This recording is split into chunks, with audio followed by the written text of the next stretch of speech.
People reveal their attachments in their reactions to ideas and events. The greater the sense of being someone special or important, the greater the inward reaction to insult, but not necessarily the outward. But there can be a delayed reaction to perceived offense. The amount of rage that gets generated in a person over a minor or remote event informs them of their idols if they are paying attention. Words can offend only things, but you are what's aware of these things, and so how can you be anything to which they purport to apply? They are the currency of words, which are as random as the next thought about a circumstance.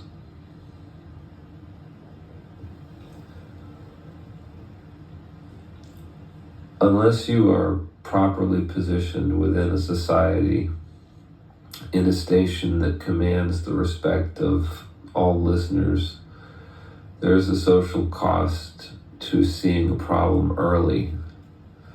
Non-authorities are not allowed to describe what's being telegraphed unless they encode it in art or metaphor. And authority is determined by who can influence whom. If you are right about a future bad, but it's too far in advance, your idea will conflict with the incumbent world, the views held by it.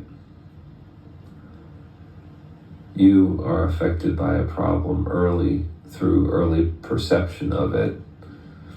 In the lead up to its manifestation, there's a suffering inflicted by rumination. The problem is not the problem, but rather the reaction to it, the emotional cost of being the affected party. The reaction to it can be mostly internal when it's just a fearful speculation, but suffering is just unwanted thoughts, which is one of Ramana Maharshi's sayings. In addition to suffering long at the thought of a problem, to announce it can cause violent reactions from those who are identified with or served by the status quo. They resist the idea of its interruption. They suffer a normalcy bias. You can feel the tension of it in a pending disaster. Not everybody knows at the same time. The problems we pay attention to are very often man-made. To recognize them early is to be implicating someone who has caused them before anyone else notices or feels compelled to acknowledge it. The people who either benefit from the problem or caused it, often one and the same, anticipate opposition and preempt it through various means, including the encouraging of social sanctions for dissent, like how an industry may aggressively pursue those who speak out about certain of their practices. It's dangerous to be the blower of a whistle. It's like witnessing a crime. Sometimes criminals double down on their crime and silence or squelch witnesses, or worse. Spoiler alert, in No Country for Old Men, there's a scene where Anton Chigurh was asked by an accountant if he was going to be killed, and he replied, "That depends. Do you see me standing here?" Anton Chigurh had this code of keeping all commitments, following up on all promises, and solving conundrums through a game of chance. It made him relentless, like a robot. So it didn't worry Anton to leave that man behind, because he had a reputation and he was taken seriously as someone who would make good on a threat. Anton would most certainly have come back after that man if he had knowledge of him dropping information, just as he would make good on his promises to Llewellyn regarding his wife. You do not alert a criminal that you are onto them or may expose them. The truth asserts itself eventually. The problem for us is that life is finite, and the bad outcome of a poor choice can last longer than your adult lifetime. A bad regime can take more than a lifetime to conclude its brutality.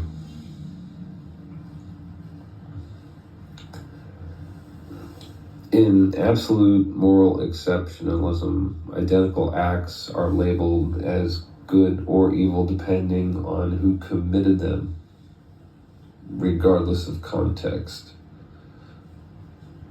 There are gradations of this, though. For example, a difference of what's acceptable behavior towards in-group and out-group members.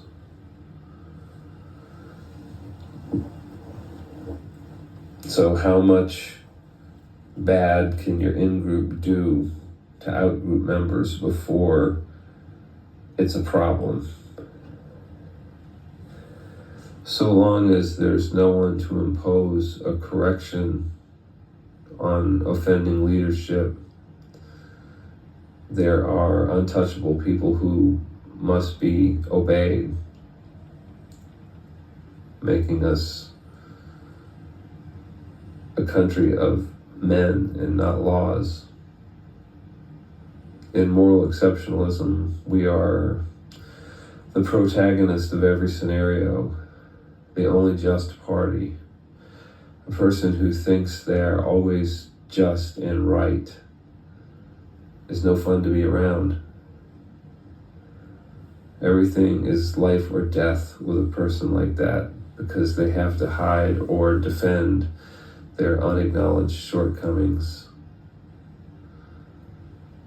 And if you notice something before they do, and they disagree, you may be pointing the finger at something in the status quo that's sacred to them, something they would fight over. Now you're the enemy. The belief in a moral exceptionalism is shocked to see its reflection in the eyes of another.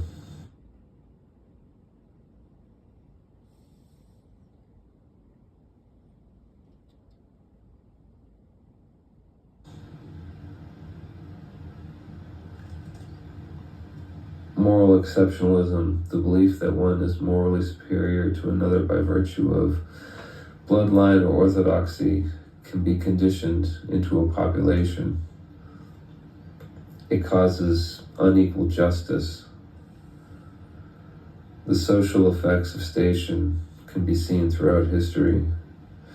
There have been many classes of people in and across many civilizations that were treated as less than by others. The most extreme expression of this is in killing over conscience. Killing someone for disagreeing is a demonstration of this.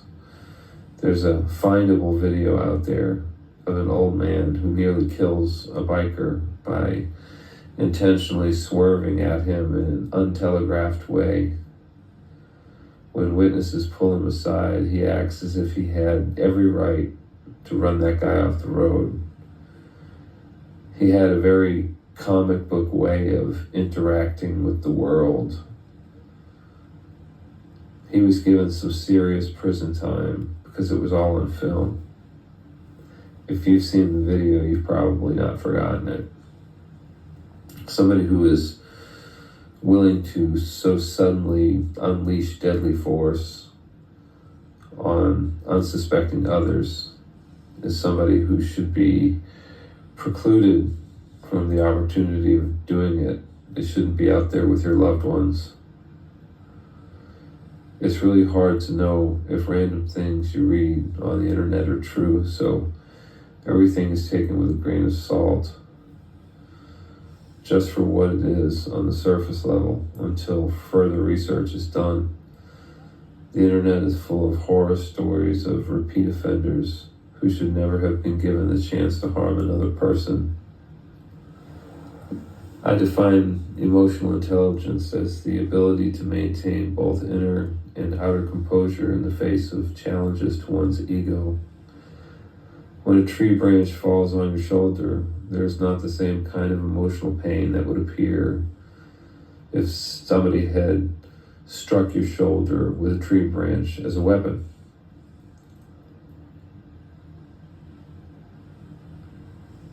There is an affront to the person in that case. A statement says that I do not value your life and I want a world in which you do not exist.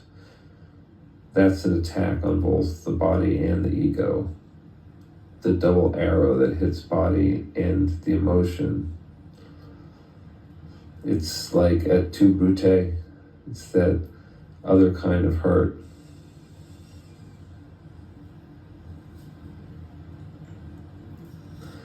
Emotional intelligence is expressed in the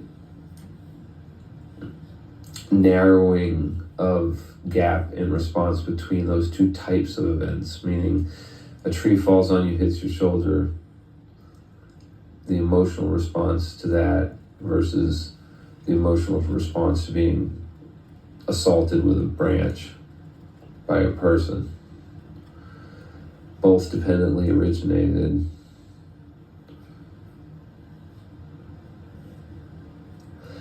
But to the extent that we present someone to be offended, it's that second scenario that causes extra suffering in our unconsciousness. People can be very strongly identified with ideas about how it should be, enough so that they want to take lives over it. It can also create a kind of inequality because of tension between groups of people whose mutually exclusive worldviews are coming into contact. These groups can sometimes coexist in societies where neither of them have a majority, but power has proven to be seductive, making transitions treacherous. I sometimes see the videos about the lives of African lions, and I see how they are similar to people. Basically, being a male lion is a winner-take-all proposition, all being exclusive access to lionesses and some hunting territory. Male lions are like men in that they will get all they can figure out how to hold. Lions will join together and form male alliances, like companies. These lions are a lot of times of the same male lineage. And so in this way, they're a little bit clannish like we are. My cat lives for the food drops, and she kills anything that dares to be smaller than her. The way a cat kills is interpreted by us as play, and some people think it's malicious. But it's really a game of rope-a-dope to avoid injury. It's been positively selected for. Bears are the same way.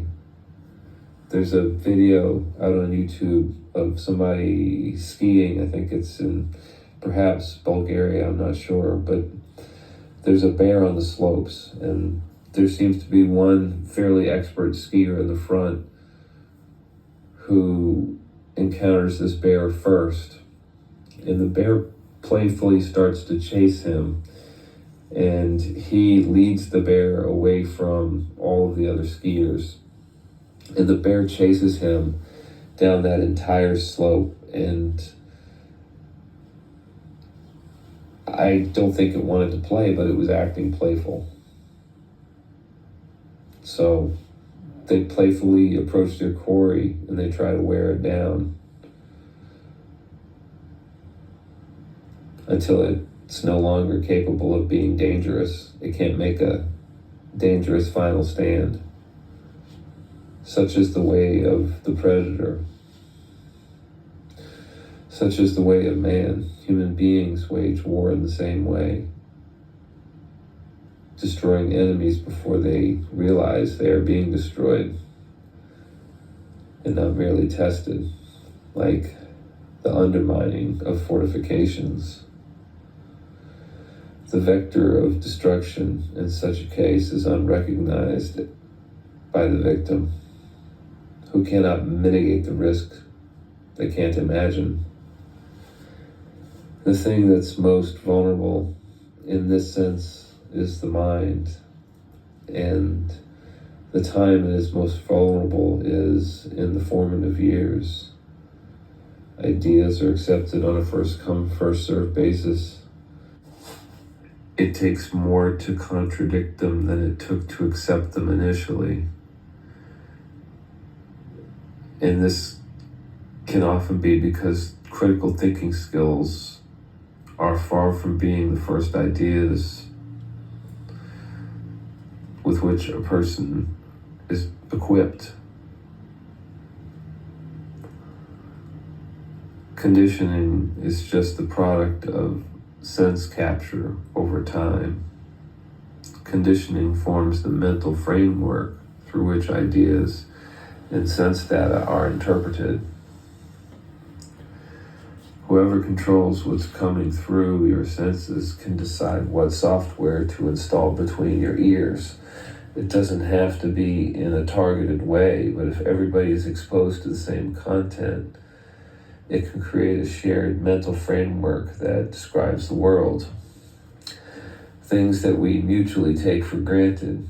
There is an agreement on what constitutes polite conversation. The agreement was implanted through the exposure to expertly produced, carefully crafted, and edited content. It may be all of the decades of old jingles that dance around in your head, or ideas you picked up from television shows.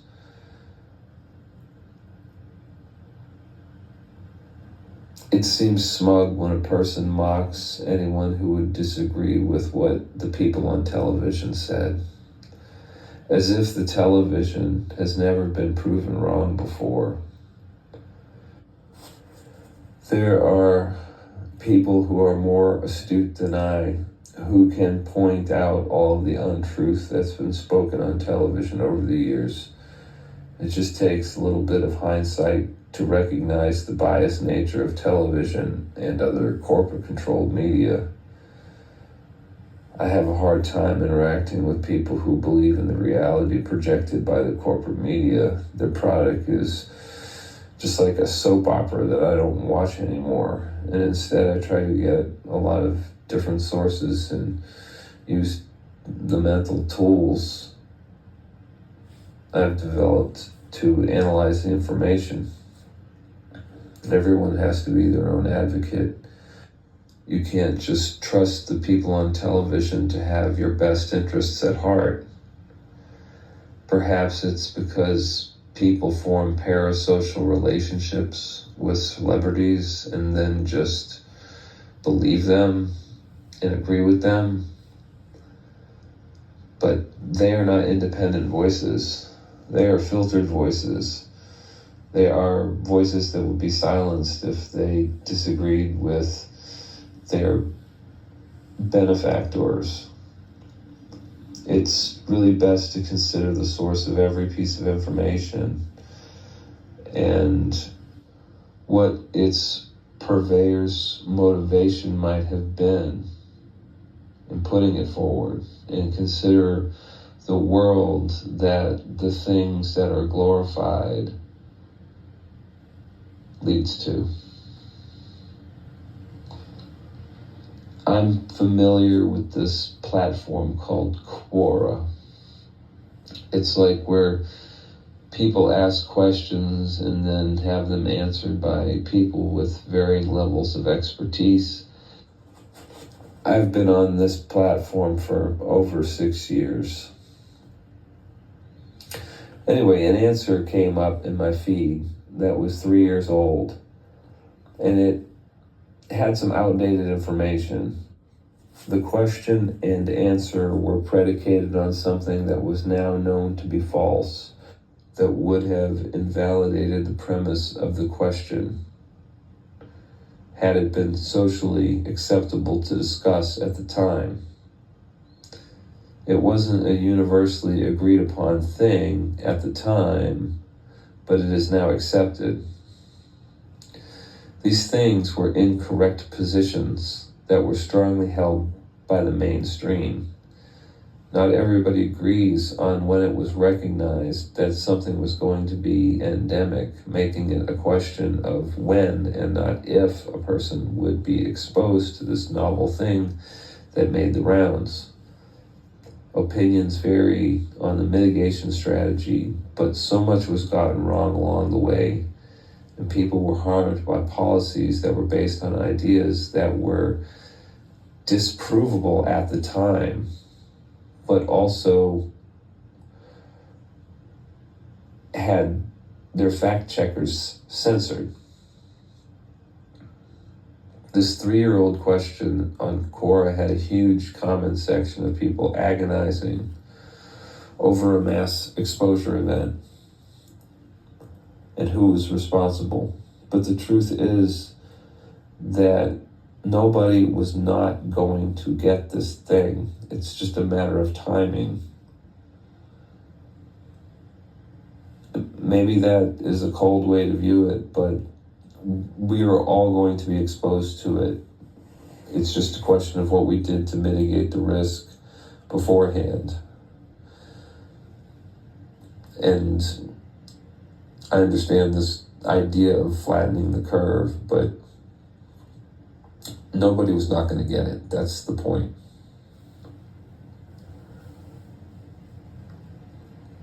It's unfortunate when bad things happen, but there comes a point where there's no way to mitigate it. But pretending that it still could be mitigated and sanctioning people for failure to comply with demonstrably ineffective measures was the side that the corporate media was on, that all of the institutions were on, that all of the big companies were on. They were all in lockstep imposing useless restrictions in an attempt to coerce. There was a distinct fear of being a certain kind of wrong. Sweden didn't fear it so much, and initially it looked like it was going to go badly for them. But I've since heard that history has vindicated their more relaxed policy. Public figures have been shifting their views of late. It just seems like people look to their left and right to decide what they should publicly profess. People would rather be polite than get confronted generally. Media implanted ideas when in support of coercive measures can program people to be hostile to dissenters, a targeted group, or even a targeted individual, as we've seen a couple of times attempted recently. When the ideas pushed by television become hostile to your existence, you start to stay away from people whose minds continue to be shaped by them.